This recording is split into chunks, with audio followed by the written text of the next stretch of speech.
Hello, everyone, and welcome. I'm Claudia Rizzini, the Executive Director of the Radcliffe Fellowship Program at Harvard University. It is my pleasure to introduce our speaker today, Oscar Lopez, our Shutzer Fellow. Over 100,000 people have vanished in Mexico over the last 40 years. To give you a sense of scale, that is roughly the population of Cambridge, Massachusetts, where we are today. Every year for the last 5 years, 8,000 people have disappeared. On average, only 6% of disappearances cases are solved. After a decade of reporting for formal news outlets, Oscar recently embarked in a year-long odyssey of on-the-ground reporting in Mexico focused on the phenomenon of forced disappearance. Despite the tremendous personal risk, Oscar followed young mothers who were searching for the remains of their missing children, many of whom were disappeared at the hands of the state. Disappearances rob families of their loved ones and deny them closure.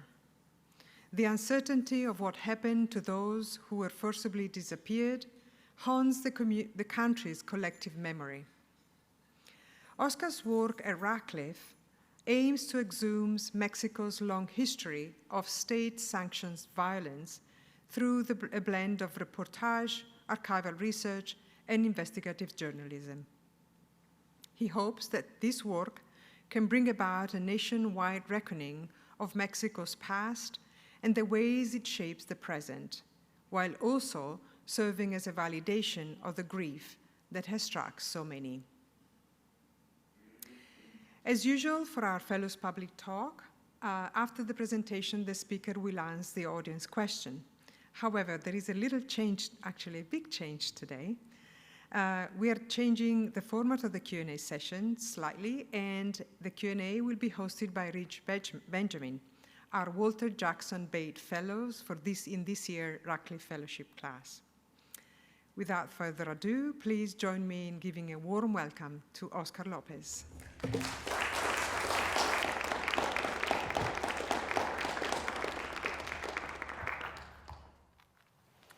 Thank you, Claudia, for that lovely introduction. It's so nice to see so many of you here. Before I begin, I just want to let you know that there are some graphic images in this presentation, but I'll give you a heads up before we get to those slides. So I began this project 2 years ago while working on this story for the New York Times, marking a devastating statistic. More than 100,000 people in Mexico have disappeared. Now, as Mexicans, after so many years of violence, we can often become a little immune to the bloodshed. But this colossal figure just absolutely floored me. 100,000 people not just killed, but actually disappeared, vanished, gone. These photos by photographer Fred Ramos really drove home the scale of the crisis for me. What struck me most was the empty spaces, the complete absence of a human being. As I was investigating this story, I couldn't help but ask myself, how is this happening? How can a country that's not technically at war be transformed into a giant mass grave where 100,000 people have just vanished? Most importantly, how did we get here? Now, around the same time that I was researching this story, I noticed a little plaque that had appeared in the building in front of my house. This is my apartment building, and this is a government human rights office. Now, the plaque reads in part, "In this building, Circular de Morelia, a center for torture and forced disappearance operated in the 70s and 80s, when it was state policy to kidnap, torture, and murder militants and activists. Truth, memory, justice." So even though this plaque was talking about events that happened many decades ago, what it was describing could have almost come from any contemporary newspaper, maybe even the New York Times. Torture, murder, kidnapping. But suddenly, here it was, not just in my neighborhood, but in the building next door to my home. What had happened here? Who were the people being tortured and why were they disappeared? And was there a connection between the disappearances I was reporting on in the present day and the disappearances that occurred all those years ago? These questions led me to research what had happened in that building and to investigate the history of forced disappearance in Mexico more broadly. As a journalist who's a little bit obsessed with current affairs, looking into history at first sort of went against my instincts. But the more I researched, the more vital this history came to seem. And even as I was still reporting on the contemporary violence, I kept bumping into these sort of echoes from that dark past. The deeper I dug, the more I felt like it was impossible to understand Mexico's human rights crisis without understanding what had come before, without answering that important question, how did we get here? And so I want to take you all back into history. And as my time machine, I want to use this poem. It's called 3 Towns by the Polish poet Leopold Staff. 3 small towns, so small that all of them could be contained in one. They are not on the map. They were destroyed in the war. For in them lived people who were hardworking, quiet, peace-loving. Oh, tepid, indifferent brothers, why does none of you look for these towns? How poor is the man who asks no questions. On April 23rd, 1968, a young Mexican student called Roberto Gallegos read this poem aloud at a Vietnam War rally in Mexico City, an anti-Vietnam War rally. And even though the poem was talking about the Second World War, it must have seemed relevant for Roberto and what was happening in 1968. As we've been reminded these last few weeks, violence, and in particular the history of violence, has a habit of repeating itself. 3 weeks before he read that poem at the rally, Martin Luther King had been assassinated, sparking violent protests across the United States. Meanwhile, the brutal and bloody Vietnam War had galvanized a global protest movement, including right here at Radcliffe, where students held a hunger strike in opposition to the war in the spring of '68. In Mexico City, opposition to the Vietnam War was just one element in a surging student movement calling for an end to Mexico's authoritarian one-party state. The country was a democracy, but in name only. Presidents from the ruling PRI party handpicked their successors, and elections were a complete sham. It was what Peruvian writer Mario Vargas Llosa called the perfect dictatorship. Meanwhile, the egalitarian ideals of the Mexican Revolution had long ago faded away. The income of the top 20% of Mexicans had risen 16 times that of the bottom 20%. Fed up with this inequality and oppression, tens of thousands of students took to the streets of Mexico City that spring and summer of '68 in an unprecedented demand for change. Among them was Roberto. But the Mexican capital was set to host the Olympic Games in October of '68. It was the first time that the Olympic Games were going to be held in the Spanish-speaking world, a chance for Mexico to signal its rising place on the world stage. With its reputation at stake, the Mexican government responded to the student protest with brute force, dispatching police and military to quell the uprising. During one of these violent crackdowns in July of '68, Roberto was arrested and thrown in jail. He was 18 years old. The government didn't have enough evidence to keep Roberto in jail for long, and he was released after just 2 months. But the secret police, by now a robust institution, was keeping careful watch. Here, in this declassified file, you can see how the secret police detailed Roberto's movements that year, including his parents' visits to prison. It's the first of many such documents surveilling Roberto. Roberto was released on October 1st, 11 days before the Olympics were set to take place. The following day, student leaders called a rally in Tlatelolco Plaza in downtown Mexico City. demanding the release of political prisoners. But Roberto's father forbade him from going, afraid that he could be arrested again so soon after getting out of jail. So instead, his mother, Quirina, and his 14-year-old sister went to the rally in support of the student movement. This is Roberto's mother, Quirina. She's 101 years old now. But when I spoke to her earlier this year, she still recalled that night in 1968 vividly, weeping as she recounted the events of what happened. I'd now like to show just a brief video about those events.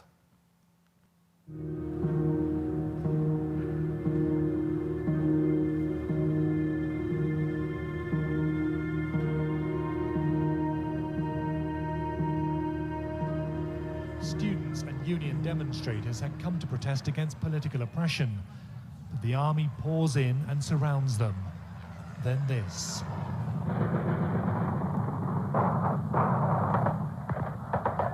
You can see people falling to the ground.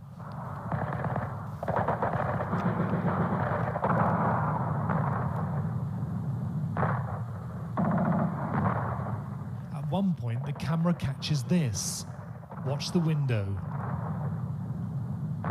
It's a sniper. So unbeknownst to the students as they were gathering, government snipers had been stationed on the rooftops and the apartment buildings surrounding the square. At one point, they began shooting down at the students. Then, soldiers from the tanks that had surrounded the square started shooting with machine guns indiscriminately into the crowd. By one account, the initial barrage lasted just 29 minutes, but the killings and arrests went on for hours as security forces went door to door in the apartments surrounding the square looking for survivors. Just a warning, the next image is graphic. Afterwards, hundreds of bodies lay scattered across the plaza until the government trucks arrived to take them away. Then, the cleaning crews arrived to scrub the bloodstains with high-powered hoses, to pick up the casings from 15,000 bullets, the shoes and handbags and torn t-shirts. One of the things that struck me most as I was researching this story was how little we actually know about what took place that night. We still don't even know how many people were actually killed. The government initially admitted to 20, but there are records of at least 44 deaths. These days, the general consensus is that at least 300 students were massacred. But we still don't have an exact figure. We still don't know who gave the final order to shoot on the students or why.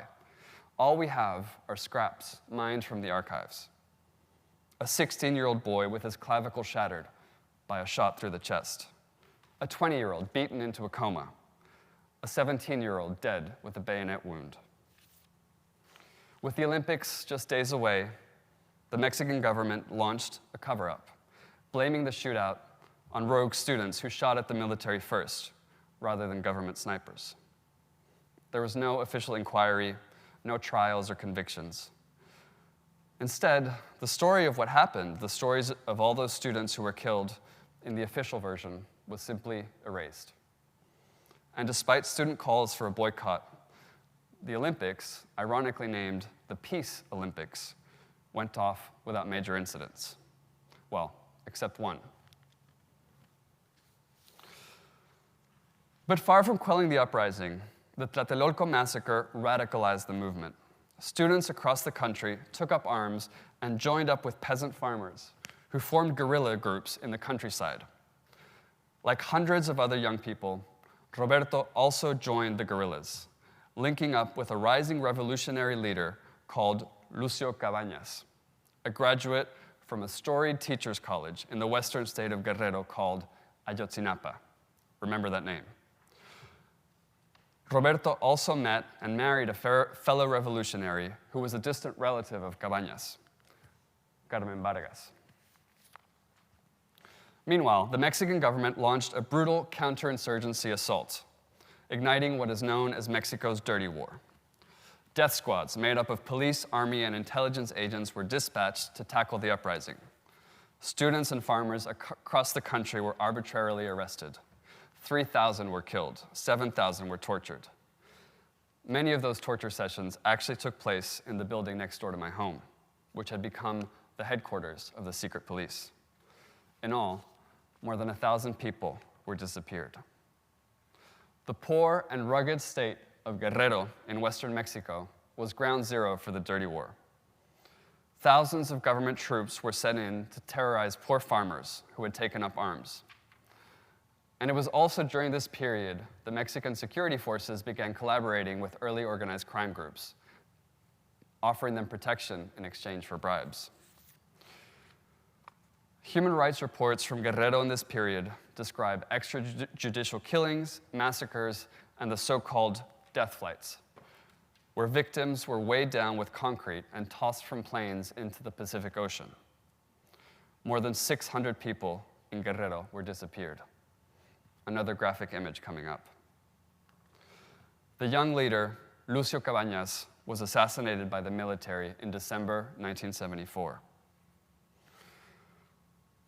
With the movement struggling in the countryside, Roberto and Carmen made their way back to Mexico City, where they were part of the underground resistance. By this time, they had 2 children, Aleida and Lucio, named after the revolutionary figure. But in June 1975, Roberto was arrested, handed over to the secret police, who interrogated and tortured him, possibly in the building next door to my home. This photo was taken shortly after his arrest. Just over a month after that, his wife, Carmen, was also detained while at a film screening. A month later, Roberto's younger brother was also taken. And then they vanished. In a single summer, Roberto, his wife Carmen, and his children, Lucio and Aleida, disappeared. Neither dead nor alive, simply gone. Now, as I was researching this story, I was thinking a lot about what it means to make someone disappear. On the one hand, there's a kind of physical act, killing someone, burying their body in an unmarked grave, throwing it from a plane into the Pacific Ocean. And there's also a bureaucratic act, destroying their records, eliminating their death certificate, making sure that there's no record this person even existed.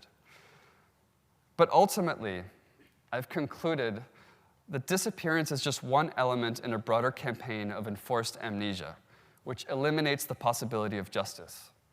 After all, if there's no record, if there's no body, there's no crime. The Jewish historian Yosef Hayim Yerushalmi, and thank you, Valentina, for this quote, once asked, is it possible that the antonym for forgetting is not remembering, but justice? If that's the case, then disappearance is the ultimate act of injustice, the ultimate means of forced forgetting, obliterating any chance that a crime can be solved and ensuring that impunity will triumph, both at an individual level, but also collectively, as a society, allowing atrocities to be perpetrated over and over without any reckoning. For decades, the Mexican government used forced disappearance systematically, not just to murder young people it perceived as threatening, but to actually erase them, to silence their cries for justice. In doing so, it has condemned us into an endless cycle of impunity, where no matter the scale of the atrocity, justice seems always just out of reach.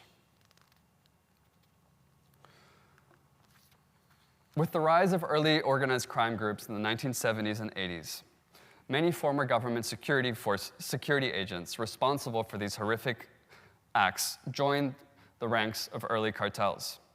They took with them the techniques of torture and disappearance. Is it any wonder, then, that the practice has spread across Mexico like cancer?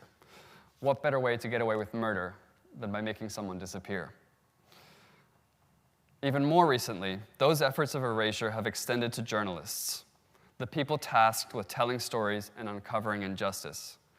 Since 2006, over 100 journalists have been murdered in Mexico, making it the most dangerous country in the world for media workers outside of war zones. What greater way to erase stories than to kill the storytellers? Now, the effects of this erasure are devastating. For family members, disappearance robs them not just of a child or a brother, but of the simple dignity of death, the ability to mourn a loved one's passing and find some semblance of solace. But what does it do to a nation? What is the impact on a people when the institutions supposedly charged with maintaining law and order are instead responsible for making their sons and daughters vanish? What happens to a nation when thousands and thousands of stories, collective memory itself, is systematically erased into nothingness? Of course, disappearance isn't unique to Mexico. As we heard last week, the practice was used far more widely in Argentina and Chile during their own dirty wars. But unlike in those countries, Mexico has never really had a true reckoning with this dark chapter. Until recently, we had no truth commissions, no trials for perpetrators, much less any convictions. There's been no official apology, no national museum to the disappeared, and the period is barely glanced at in history books. Meanwhile, unlike the wealth of novels and films that have emerged from Chile and Argentina, in Mexico, there are a few cultural touchstones that might allow us to process this horror. Recently, that has started to change.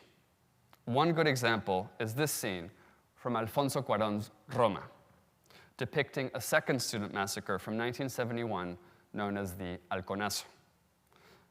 Another is this 2015 song about disappearance that I'd like to play for you.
Son discursos desgastados los que nos quieren contar.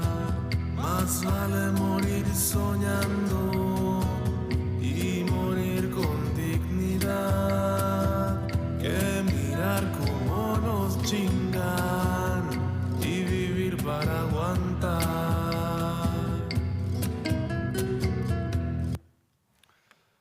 But as powerful as these examples are, they are still few and far between given the scale of the human rights crisis in Mexico. As a society, it feels to me like there is a widespread reticence to look back at our history. In the early days of doing this research, I actually spoke to a Mexican government investigator who was looking into the dirty war. He happens to work in the building next door. His name's José Luis Soto. Now, as part of recent efforts at reconciliation, Soto had helped create a really tiny little museum in the basement of this building. That's where we spoke, one chilly night in December. As I interviewed him, the faces of the disappeared, people tortured in that building, loomed around us. Soto explained that before creating the museum in the basement of this building, his team had actually proposed creating a memorial in the garden, creating a memorial garden in the park in front. They organized a meeting between relatives of the disappeared and local residents to ask them about the memorial, but the neighbors refused. "We don't want the park to be associated with something sad and ugly," they said, according to Soto. I asked Soto why he thought the neighbors were so resistant to a memorial garden. At the same time that the state was doing this, they made a huge effort to keep it secret, he told me. They worked hard to make sure it wouldn't be remembered. There are no textbooks. It's barely taught in universities. Eventually, relatives of the disappeared put up that little plaque I showed you at the beginning of this lecture. But the next day, someone came and ripped it out, smashing it on the floor. The volunteers eventually reinstalled it. But the act of vandalism on something as innocuous as a little plaque made me think about how offensive this dark history can be, at least for some. As Soto told me, on the one hand, you have this politics of forgetting, and on the other, you have a whole neighborhood forced into silence. In the decades following the Dirty War, we've watched the effects of this silence play out, with devastating consequences. The demands of the student movement were eventually met to an extent. From an authoritarian state, Mexico transitioned to a democracy, and we now have one of the most robust electoral institutions in the world. But while presidents have changed and parties have evolved, many from the old guard remain in the shadows, their crimes unpunished. Institutions like the military have gone largely unchanged. True justice has remained out of reach. With the defeat of the PRI party in the year 2000, President Vicente Fox launched a special prosecutor's office to investigate the Dirty War. Like many others in a newly hopeful Mexico, Roberto's family denounced his disappearance before the prosecutor's office. But despite a years-long investigation and millions of pesos spent, the special prosecutor achieved almost nothing. Charges against Mexico's former president, who was accused of genocide for the 1968 massacre, were thrown out of court. A top general accused of orchestrating the death flights in Guerrero and later found guilty of working for one of Mexico's early cartels had his conviction overturned, his rank of general restored. Roberto and his family remained disappeared. Justice remained out of reach. Now, as I was doing this kind of more historical research, my day-to-day reporting drew me to investigate a much more contemporary case that was again making headlines. It's arguably the most well-known case of disappearance in recent Mexican history, which tragically exemplifies the impact of this ongoing impunity: the disappearance of 43 students in 2014. I want to tell you the story of one of those students, Benjamín Asensio Bautista. Now, Benjamín was born in a small village in Guerrero, that same state where Roberto had joined the guerrillas all those years ago. Just a smattering of houses on the top of a mountain, the village is surrounded by rolling hills stretching far to the horizon. As a kid, Benjamín was an avid reader, and he loved Harry Potter. Here he is with his beloved dog, Malfoy. But Benjamín's village is a 7-hour drive from Mexico City. For decades, it was largely abandoned by the government and desperately poor. It only started to flourish in around the 1970s when one of the villagers introduced the seed of a plant that would soon become in high demand, the opium poppy. Forgotten farmers could suddenly make some decent money by growing poppies and selling the gum to traffickers for the production of heroin. Where once houses in the village were built out of wood with thatched roofs, suddenly the roofs were made of plastic, the walls built of adobe. But by the time Benjamín was born in 1995, the heroin trade had largely dried up. Mexico had come under increased pressure from the United States to eradicate these poppy fields. People in the village instead started to migrate north across the border in search of work and money to send home. For some reason, almost every person who's migrated from this little town in Guerrero has ended up in Bridgeport, Connecticut, just a couple hours south of here. When Benjamín was 5 years old, his mom and dad left him and his sisters behind to go north. For years, he was raised by his grandparents as well as his older sister Laura.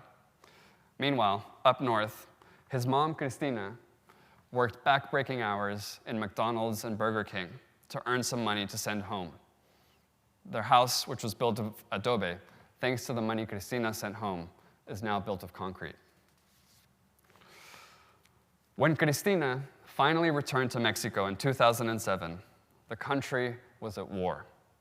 With the billion-dollar backing of the US government, President Felipe Calderón sent the military out into the streets to confront these powerful cartels.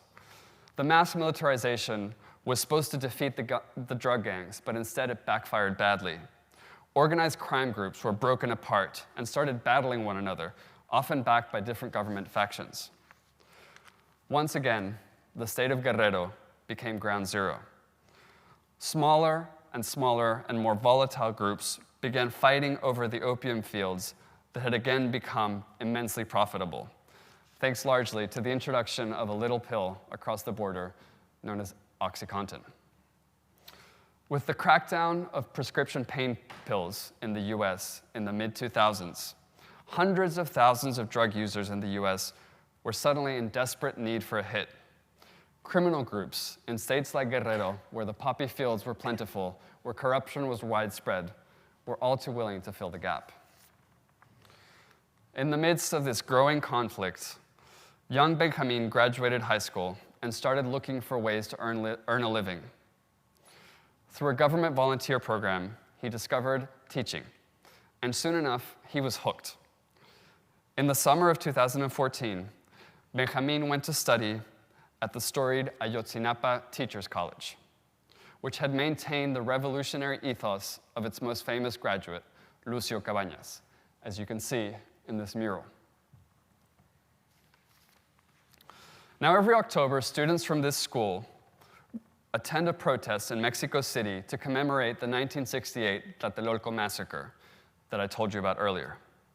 But even though it's a government school, they get almost no funding, or at least they didn't at the time. And they can't afford things like buses to transport them into Mexico City. So for years, students have, shall we say, borrowed buses from bus companies and then used them to transport to the protest, returning them unharmed. Now, this hijacking of buses was largely tolerated by authorities and the bus companies.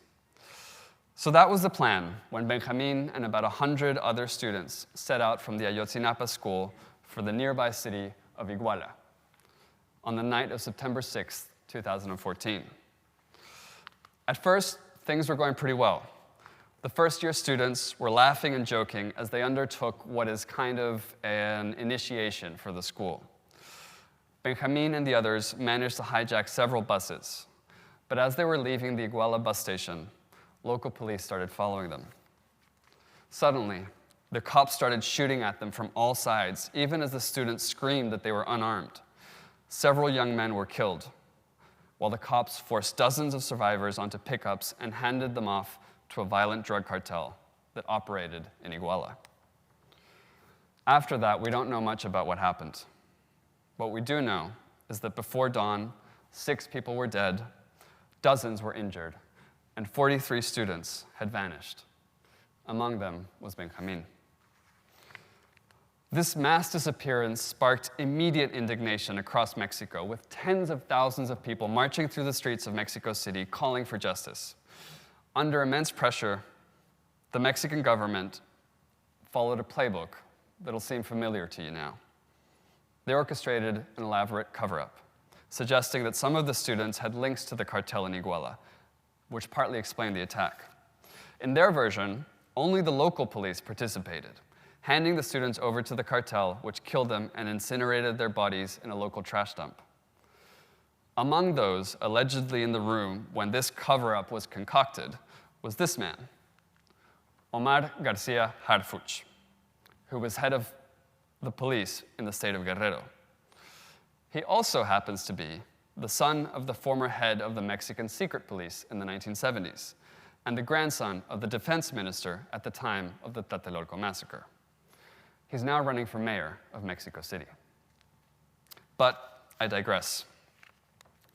Soon enough, the government's version of events started to fall apart when a team of international independent investigators arrived and started to dig just a little bit deeper. Their investigation has found that the government's theory of what happened was impossible, and that federal forces were actually deeply involved in the attack.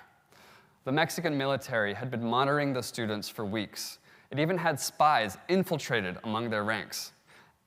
The military also witnessed the attacks minute by minute as they unfolded, but did nothing to protect Benjamin and the other students, as police and gangsters, in all likelihood, massacred them. The government's version also omitted one crucial fact. The cartel in Iguala was using passenger buses to secretly transport heroin from Iguala to Chicago.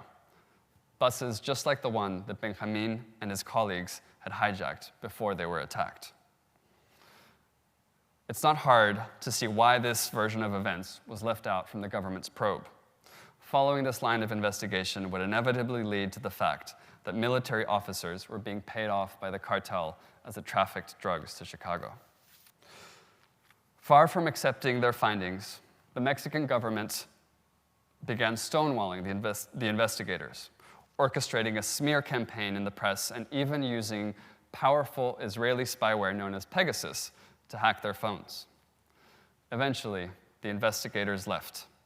Not a single conviction was obtained. Benjamin and the other students remained disappeared. Justice, again, out of reach. I think the Ayotzinapa case is so devastating, not only because of this horrible mass kidnapping, but also because it has these echoes of a painful, unresolved past. Innocent students protesting freedom, brutally attacked by government forces. Then a state cover-up. No one is punished. The cycle of impunity repeats. The same army, impugned since Tlatelolco, watched as young students were kidnapped by a cartel and did nothing. In the words of writer Silvana Mandolesi, Ayotzinapa is a meeting point where new and old forms of disappearance converge, in which memories of past violence are painfully reactivated. Together with other parents of the 43 students, Benjamin's mom started holding marches in Mexico City demanding justice on the 26th of every month. They still hold these marches on the 26th of every month to this day. At first, the marches were well attended, particularly on the anniversary of the attack. But as it became increasingly clear that the crime was not going to be solved, the marches got smaller and smaller. The case, like so many others, began fading from memory. Then, in 2018, parents like Cristina and many others in Mexico got a new hope. Longtime leftist Andrés Manuel López Obrador was elected to power. His first act as president was to create a truth commission to investigate the Ayotzinapa case. He invited those international investigators back to the country. He also expanded the National Search Commission, and for the first time, Mexico had an accurate, if horrifying, picture of the amount of disappeared people. López Obrador also created a truth commission to investigate the dirty war. Finally, it seemed like the cases that have haunted Mexico for so long would be solved, that the families of Roberto and Benjamin would have some semblance of justice. Pretty soon, though, things started falling apart. As violence in Mexico continued to skyrocket, the president began to rely on the military more and more. He hugely expanded their budget and put them in charge of everything from doling out coronavirus vaccines to building airports and monitoring customs. Suddenly, the president that had promised to get the military off the streets had given them more power than any leader in the country's history. Then, just as quickly, his promises of justice started falling apart as well. Last September, after issuing more than a dozen arrest warrants for military officers in the Ayotzinapa case, the government abruptly withdrew them, with no explanation. The special prosecutor in charge of the case quit in protest and fled the country. In March of this year, the international Ayotzinapa investigators accused the military of withholding key documents, directly defying the president's orders. In May, the New York Times reported that the official overseeing the Ayotzinapa investigation had been targeted with Pegasus spyware, technology that only the military has access to. Then in June, together with a colleague at the Washington Post, I revealed that the official in charge of investigating the dirty war had also been spied on with Pegasus spyware.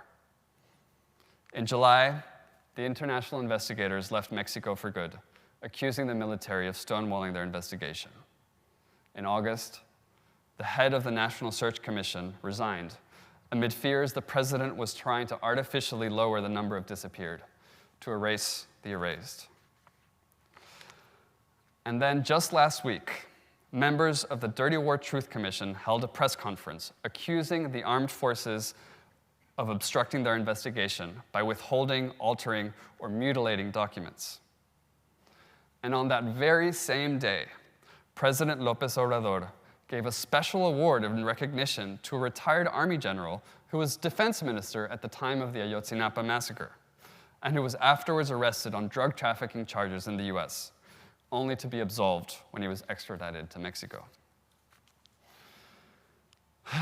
You know, sometimes being a journalist in Mexico can feel like being on this horrible hamster wheel. We report on crimes, we uncover wrongdoing, we report on corruption. There might be an uproar for a couple of days, maybe someone's arrested if we're lucky. But there are rarely major trials. Few people are truly punished. And before you know it, we've moved on to the next scandal. Doing this work, I've often asked myself, if we can't resolve the greatest atrocities in our history, from Tlatelolco to Ayotzinapa, what hope is there of solving the tens of thousands of murders that take place every year? By examining this long, dark history and continuing crisis of forced disappearance in Mexico, I'm attempting to get off that hamster wheel and reverse the historical amnesia that plagues us. In doing so, I'm hoping to draw greater attention to a terrible truth. The Mexican security apparatus has spent half a century kidnapping and disappearing young people, but has never faced justice. By shining a light on this darkest chapter of Mexican history, I am hoping that this book will untangle how a country where security forces threw dissidents out of planes became an empire of impunity, where more than 100,000 people could simply vanish without a trace. Unless we confront that history, I fear we are doomed to keep repeating it. Again, in the words of Yerushalmi, against the agents of oblivion, the shredders of documents, the assassins of memory, only the historian, with the austere passion for fact, proof, evidence, which are central to his vocation, can effectively stand guard. Now, I'm not a historian, but I am a storyteller. And I believe at this moment in my country's history, our stories, the stories of Benjamin and Roberto, are the best weapon we have. So before I finish, I want to tell you one more story. This is the story of a woman called Luz. Growing up in Ciudad Juárez on the Mexican border, Luz never really felt at home. She always felt like something was missing. She was so different to her sisters with their curly hair, and she always felt like her mom treated her a little differently. But it wasn't until she was 28 years old that she understood why. One day, she got a phone call from her dad, telling her she needed to go to the newsstand and pick up a copy of the Sunday Dia Siete magazine. Luz did as she was told, bought the magazine, and opened it to the headline, "Where are they?" The article told the story of a family that had gone missing during the Dirty War, including a young man named Roberto Gallangos. In the article was also this photo of a little girl. The more Luz looked at it, the more she realized that this little girl was her. This was the answer to all the questions that had plagued her entire life. This was her real family, torn apart all those years ago. 3 days later, Luz, whose real name is Aleida, was reunited with her grandmother, Quirina, and all her relatives who had spent nearly 30 years looking for her. It took years of talking to these relatives and digging through archives, but eventually, Aleida was able to piece together what happened all those years ago. A week before her father Roberto's arrest, the secret police had raided the safe house while her parents were out. Her brother Lucio was shot in the leg during the attack and taken to a children's hospital before being sent to an orphanage and adopted. After her mother and father were arrested, Aleida was given to a couple that were friends of the family, but the couple had no contact with her biological family. And so she grew up knowing nothing about this story. Using baby pictures, orphanage photos, and adoption records, Aleida tracked down her brother, Lucio. But his adoptive parents wanted nothing to do with her. Still, she was able to learn that he was actually living in Washington, D.C. So in the winter of 2004, she traveled to Washington alone. She called every number in the phone book under her brother's name. She rang doorbells and demanded help from the Mexican consulate. Finally, on Christmas Eve, the phone rang.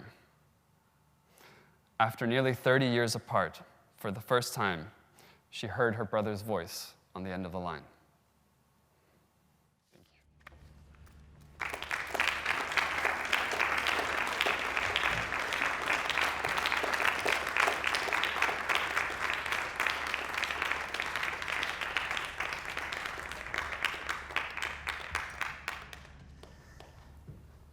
Hi, everybody. My name is Rich Benjamin. I'm the Walter Bate Jackson Fellow at the Radcliffe Institute.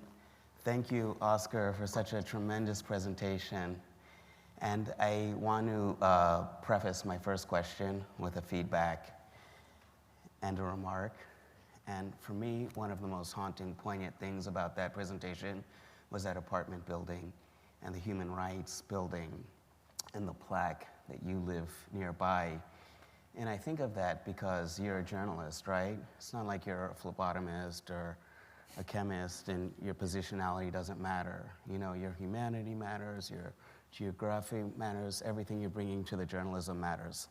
And the biographical detail that people may not know about you that's not in your presentation is, I feel like your apartment and you're the center of a lot in Mexico. NGO people, theater people, writers, artists, and that apartment physically represents that. So my first question is, can you tell us about your process? Can you walk us through any of those articles that you wrote about? How did you get from start to finish? Yeah, of course. So, I think one of the most important parts of my work is source development. And that's really crucial to any journalist's work. And that means not just doing interviews, but just having talks with people off the record, going out for coffee, trying to earn people's trust. And that's a lot about how you learn information that other people might not know, which becomes the basis for a lot of reporting. So that's one side of it. Another one is traveling. I spent a lot of time on the roads in Guerrero, driving hours through the countryside. I spent a week living at the home of Benjamin and his mom, getting to know his sisters, and that was really important for me to understand where he grew up, who he was, and why he ended up at the Ayotzinapa school. And then I would say a third part has been more archival research. So even though, as I mentioned, there's been serious obstruction going on recently, a lot of archives have come to light in recent years. Ironically, the Mexican National Archives is held in a notorious prison where most of these dissidents were kept in Mexico City. So I've been to the archives. There's also archives available online, and that has given me a lot of information to understand sort of the historical side of my research. And generally, once you publish a story, what is the repercussion or the fallout, or what feedback do you get? I mean, it depends on the story. I feel like sometimes stories can go unnoticed in the midst of so much distressing news in Mexico. But sometimes they are picked up. Sometimes the president takes them up in his daily morning news conference and attacks me or my colleagues for hours. So, there's a wide variety of reactions. But I think the sort of constant reaction that I touched on in my piece is that, no matter how big the scandal, no matter what the reaction is, almost never is there any kind of justice or reckoning for some of these wrongdoings that we report on. So it's kind of disheartening a lot of times to be working as a journalist in Mexico and doing all this work, working so hard to expose wrongdoing, and then seeing that nothing really changes. Yeah, that was powerful to me. for me, this idea of justice and reckoning not happening at the personal level and the public level because of the nature of disappearance versus death. And so if you have questions, please submit them. I want to start with the first audience question here, which is, how do the demographics of the disappeared in the last decade compare to those murdered in the 1970s? And then how do inequalities factor into who gets disappeared? That's a great question. So I think in the 1970s, the disappearances were more targeted. So they were specifically targeted at dissidents, which the government at the time labeled criminals, but were generally students, poor farmers, people who had taken up arms in this kind of revolutionary struggle. And that was generally the people that were disappeared. Now, more recently, in the last 10 years, the people who have disappeared are mostly young men, although increasingly we've seen a lot of young women and girls disappear as well. And I think inequality plays a fundamental role. I mean, people often ask me, like, how can you operate in Mexico? And the truth is, you know, as a white person with immense privilege, as a foreign journalist with a certain reputation, you know, I have a certain amount of protection. But if you're a poor indigenous person living in the mountains, if you disappear, there's not going to be any outcry. If you're a woman in particular, there's not going to be much of an outcry. And I think that inequality plays a huge role in the kinds of people who are disappeared, just because there's, you know, less chance of an outcry in society when those people disappear. And that inequality hasn't changed from the 70s to now. It's been pretty constant. Is that what you're saying? I think that level of inequality has remained the same. I mean, I think part of the issue in Mexico is we have such immense level of inequality. I mean, the wealthy in Mexico are just immensely wealthy. I mean, one of the richest people in the world is Mexican, and the poor are desperately poor. And I think that imbalance is partly what allows these kinds of crimes to be perpetuated, because, you know, it's ultimately people who don't have much agency in society that are most often the victims of crimes. Yeah. Before asking more questions about Mexico, I'm curious about the states, because we are here. What culpability or what implication do you think the United States has in what you're investigating? Yeah, that's a really good question, and it's something that I've been researching in these last few weeks at Radcliffe, which didn't make it into my presentation so much, but is something that I'm increasingly interested in.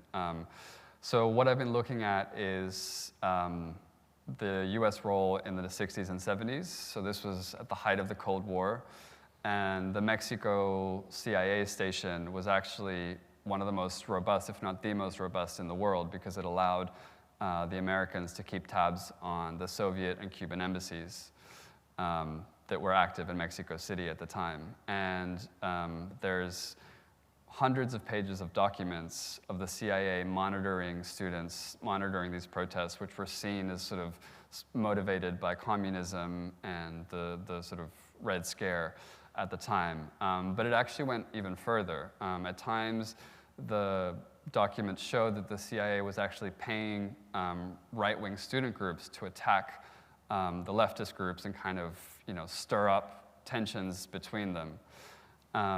And the documents also show us that multiple Mexican presidents, at least 3, were actually paid CIA assets at the time. So the US government was fully aware of what was happening. In a cable after the Tlatelolco massacre, one of the things the US Embassy noted was that thankfully none of these protests were motivated against the US. So that was kind of their attitude back then. And then as drug trafficking became more prevalent, the US increasingly pressured Mexico to crack down on, you know, poor farmers like Benjamin's ancestors.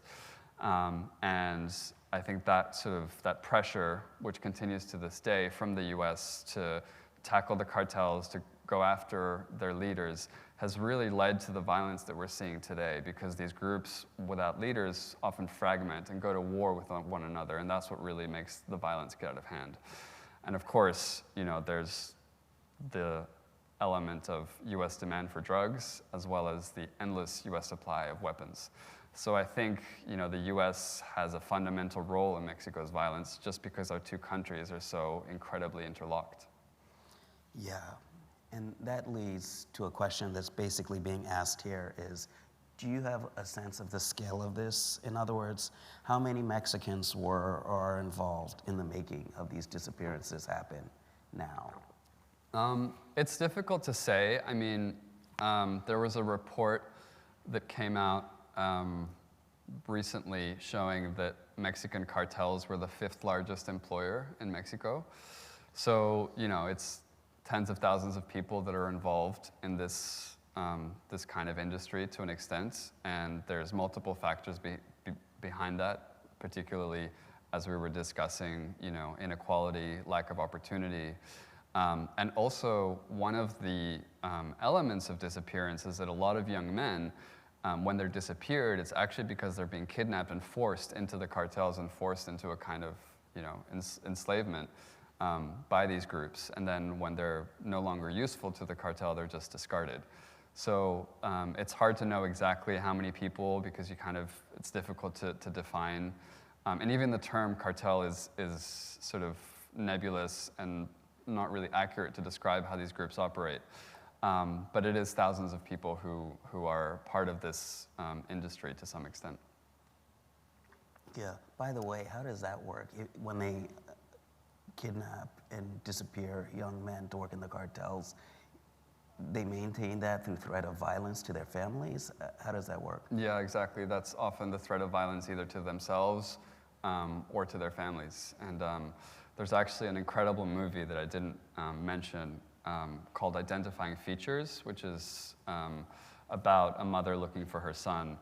And it tells a story of how this young boy who is trying to cross the border is forced off the bus by the organized crime group and sort of forced into their ranks because it's just such a violent culture that the choice is between working for an organized crime group or being killed. Many of us would make the same choice. Yeah, and in ideal terms, not just based on nationality, but just on position, who do you imagine your audience is? And would you publish a book in English or in Spanish? Definitely in English. For those of you who don't know, I grew up in Mexico until I was 12, but then I moved to Australia, and then I lived in the US. So English is sort of my strongest language, and I would like the book to reach as wide an audience as possible, so I think it would be important for me to publish it in English, particularly because, as I said, I think there's so much of this that is interlocked and related to US foreign policy and US domestic policy. But I would ultimately love the book to also be translated into Spanish because I feel like it would be really important for Mexican audiences to have access to it and to be part of that process of understanding and processing what we've been through as a country and get towards some sense of healing. Okay, and the next question has to do with trust and safety. How do you gain the trust of the subjects and the people who are putting, in many cases, their safety and their stories in your hands? And then how do you safekeep your own safety? Yeah, I mean, these are two fundamental questions that I get asked a lot. And part of it is trying just to think about it as much as needed, but not to let it overwhelm your life. And I think in terms of gaining people's trust, a key part is having an intermediary, someone who can introduce you to someone else and sort of vouch for you. So that's why it's really important to maintain networks. It's also crucial to be able to offer people anonymity if their safety is indeed at risk, and make sure that no matter what, under any circumstances, people will never know your sources, which is increasingly difficult given the kind of technology that is available to the state in particular. But I think giving people anonymity and also just letting them see your records, seeing the kind of stories that you've worked on. And also I think just meeting people where they are. I think the fact that I went with Benjamin's mom, drove 8 hours into the middle of nowhere and stayed with them for a week should have showed them that I was willing to put in the effort to get to know them and develop that trust.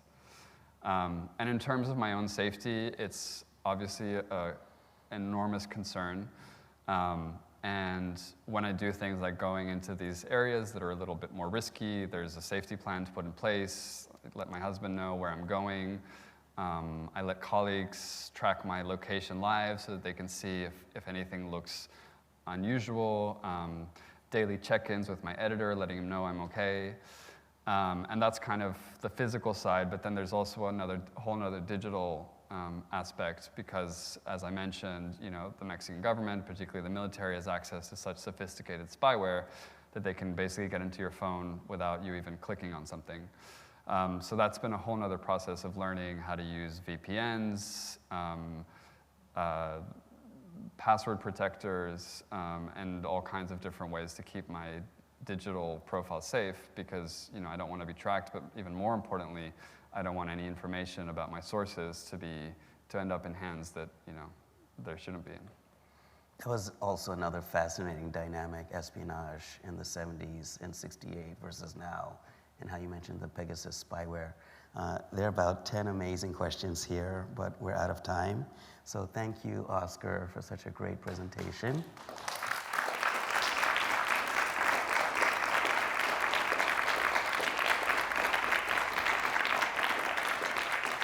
And thank you guys for being here. And I hope you'll be able to join us for other virtual Radcliffe programs. You can find out about future programs and watch videos of past events at radcliffe.harvard.edu. And thank you for joining us today, and have a great day.